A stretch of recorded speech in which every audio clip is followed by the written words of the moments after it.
भरतपुर गांव में मुकेश और मोहन दो दोस्त रहा करते थे। दोनों बड़े ही अच्छे थे, एक दूसरे से रातों रात बात किया करते थे और वह बहुत ही सच्चे मित्र थे। अरे मोहन, मैं तो अपनी पत्नी से बड़ा ही परेशान हूँ। घर के बाहर कहीं भी जाऊँ तो उसे बताना पड़ता है। घर का सारा काम मुझसे करवाती है, बर्तन मुझसे साफ करवाती है, इतनी नखरे मारती है। कुछ तो इलाज बता मेरे प्यारे दोस्त मोहन। हाँ मुकेश, तू जरा अपनी बीवी को इतना सर पे क्यों चढ़ा रखा है? मेरी तरह बात किया करे। मैं तो उसको सीधे मुँह बात नहीं करता, सारा घर का काम उसे ही करना पड़ता है। मैं इतने नखरे नहीं झेलने वाला। तू तो अपनी बीवी के बड़े ही झेल रहा है, कैसे सह लेता है यार दोस्त? अरे मोहन, तुम्हारा काम एकदम सही है। मुझे भी कोई सही बात बता दो जिससे मेरी बीवी बात मानने लगे। मेरी बीवी की तो बड़े ही नखरे हैं भैया, मैं तो बड़ा परेशान हूँ। मेरी तो कुछ समझ में नहीं आता क्या करना चाहिए क्या नहीं। हाँ मुकेश, तू इतना टेंशन नहीं ले। मैं तुझे कुछ नया तरीका बताऊंगा जिससे तू भी खुश और तेरा सारा काम तेरी बीवी करेगी, जैसे मेरी तरह है। मैं तो अपनी बीवी की बिल्कुल सुनता ही नहीं हूँ। अच्छे से काम करती है, खूब सेवा करती है, मुझे बिल्कुल भी तंग नहीं करती। मैं जहाँ भी जाऊँ मुझसे कभी टोका टाकी नहीं करती। मोहन और मुकेश अपनी बात कर रहे थे। काफ़ी देर हो जाती है, सूरज सर पे निकल आता है। दोनों बात करने में लीन हो जाते हैं, उन्हें घर का कुछ ध्यान ही नहीं रहता। वह खेतों पर ही काफ़ी टाइम लगा लेते हैं। दोनों की पत्नियां घर पर बहुत नाराज़ होती हैं और सोचने लगती हैं, अभी तक नहीं आए, इनको आने दो, अभी देखते हैं। अपने दोस्त से फुर्सत मिल गई हो तो घर आ जाओ महाराज, काफ़ी काम पड़ा हुआ है, तुम जल्दी से घर आओ, तुम्हें मैं यहाँ देखती हूँ। अभी बर्तन भी साफ करके नहीं गए, झाड़ू भी नहीं लगाया है, सारा काम पड़ा हुआ है। सुबह सुबह निकल गए अपने दोस्त के साथ बात करने, जल्दी से जल्दी घर आ जाओ। हाँ चलो, मोहन का तो बढ़िया हिसाब किताब है। उसकी बीवी तो उसको बिल्कुल भी तायना नहीं मारती। हम तो अपनी बीवी से बड़े ही परेशान हैं। अभी घर का सारा काम करना पड़ेगा, इतना चिल्लाएगी, क्या करूं?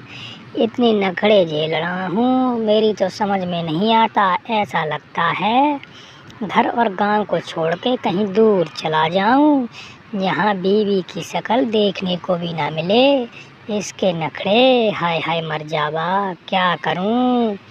मैं तो इसने पागल कर डाला भैया। मोहन का एकदम जलवा ही जलवा है मेरे भाई। सुबह सुबह निकल जाते हो, अभी तक तुम्हारा पता नहीं है। कितना दोपहर हो गया, तुम्हारी बिल्कुल समझ में नहीं आता। मेरा बिल्कुल मेकअप खराब हो रहा है, अभी तक झाड़ू भी नहीं लगाई, कितनी धूल उड़ रही है, किचन में सारे बर्तन पड़े हुए हैं। तुम अभी तक मेरा मेकअप का सामान भी लेकर नहीं आए हो, क्या कर रहे थे अभी तक, बताओ। अरे सुमन, इतने नखरे क्यों मारती हो? मोहन की बीवी को देखो, बिल्कुल उसको अच्छे से रखती है, सारा घर का काम वो ही करती है, अपने पति को बिल्कुल राजा बना के रखती है। तुम तो मुझे बड़ी ही परेशान कर रही हो। इतना परेशान नहीं करना चाहिए, आखिरकार मैं तुम्हारा पति हूँ। वैसे तो मैं घर का सारा काम सुबह करके ही गया था, फिर भी तुमको पसंद नहीं आता, अपने सामने करवाती हूँ खड़ी होकर। इतनी ज़्यादा मत बोलो, नहीं तो खाना भी तुम्हें ही बनाना पड़ेगा। अभी मैं खाना बनाती हूँ, ये क्या कम है क्या? क्या कहते हो कि मैं नखरे मारती हूँ? इतना ज़्यादा मत बोला करो, किसी की होड़ मत करना। मोहन की बीवी ऐसी, मोहन की बीवी वैसी। चलो चुपचाप से काम पे लग जाओ, बता रही हूँ, अभी सुधर जाओ। इतनी गुस्सा क्यों करती हो? मैं कर रहा हूँ ना सारा काम। अभी तुम थोड़ी देर रुक जाओ, सारा काम चमका दूंगा मैं। हाँ, तुम बिल्कुल चिंता मत किया करो भाग्यवान। चलो, तुम थोड़ी देर इंतज़ार करो, फिर हम करते हैं काम। तुमको बिल्कुल खुश कर देंगे, तुमको किसी बात की शिकायत नहीं आएगी। हाँ, इनको इनके दोस्त से अलग करना पड़ेगा, कहीं ऐसा ना हो मेरा पल्लड़ कम पड़ जाए, मुझे ही काम करना पड़े, कहीं ये बहक ना जाए, फिर मेरे ऊपर रौब जमाने लगे, फिर मैं क्या करूँगी? फिर तो मैं बड़ी परेशान हो जाऊँगी, ऐसा नहीं होने दूँगी। मुझे नींद आ रही है, मैं तो सोने जाती हूँ। मुकेश को क्या पता मैं कितना झूठ बोल रहा हूँ। मेरी बीवी के भी कितने नखरे हैं। अरे हम तो खुद ही परेशान पड़े हुए हैं। मुकेश को कौन समझाए, अगर उनको सच बताते हैं तो इसमें अपनी ही बेइज्जती है। चलो सारा काम तो करना ही है, अभी बीवी से निपट लें, अभी कुछ सुनाएगी उसके सारे नखरे झेलने पड़ेंगे। हम तो बड़े परेशान हैं भैया, फ़ोन पर ही डांट खा चुके हैं। अरे मीना, फ़ोन पर इतना क्यों चिल्ला रही थी? हम बर्तन साफ सुबह ही कर गए, झाड़ू भी लगा गए, सारा काम कंप्लीट कर गए। जब अपने दोस्त से बात करने खेतों पर गए थे, तुमको परेशान नहीं होना चाहिए। खाना कौन बनाएगा? मुझे बनाना है क्या? कितनी देर हो गई, मैं कब से तुम्हारा इंतज़ार कर रही हूँ। ऐसे इंतज़ार मैं नहीं कर पाऊँगी। अगर जाना है तो नाश्ता मेरे लिए बना के जाना होगा और खाने के टाइम पे वापस चुपचाप से लौट के आ जाया करो। अभी मैं बता रही हूँ, तुम्हारी भी बिल्कुल समझ में नहीं आता। अपने दोस्त के चक्कर में बिल्कुल नहीं सुन रहे हो मेरी तुम। घर का सारा काम ठीक ठाक से नहीं हो रहा है। अरे मीना, इतनी नाराज़ नहीं हो तुम, बस मैं काम करने ही वाला हूँ।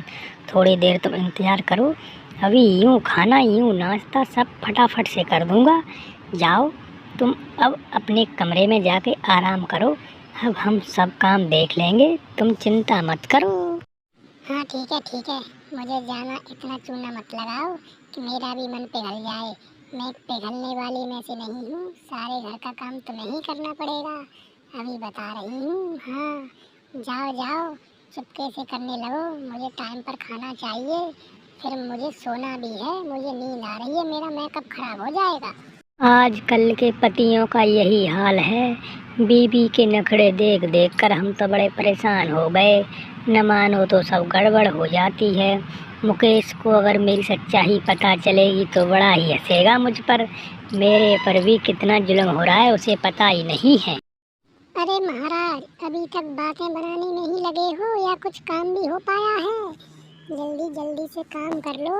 मैं सोच रही थी कि नाश्ता अभी तुमने बना दिया होगा, तुमने तो शुरू भी नहीं किया है। अभी मैं अपने कमरे में जा रही हूँ, जल्दी लेके आ जाओ।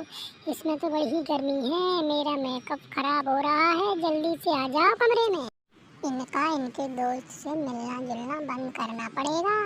ये तो बिल्कुल काम करने के कामचोर होते जा रहे हैं। कहीं ऐसा ना हो कभी मुझे ही सारा काम करना पड़े।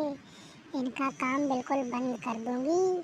चलो अब इनसे रात को बात करती हूँ, अभी तो फिलहाल नाश्ता बनाने में लगे हुए हैं मेरे लिए। हाँ, मोहन अपनी बात कभी घर की मुकेश को नहीं बताता था और अपनी तारीफ करता रहता था, पर उसके साथ अक्सर होता उल्टा था। दोनों की ज़िंदगी ऐसे ही कटती रहती है, चलते रहते हैं और बात करते रहते हैं।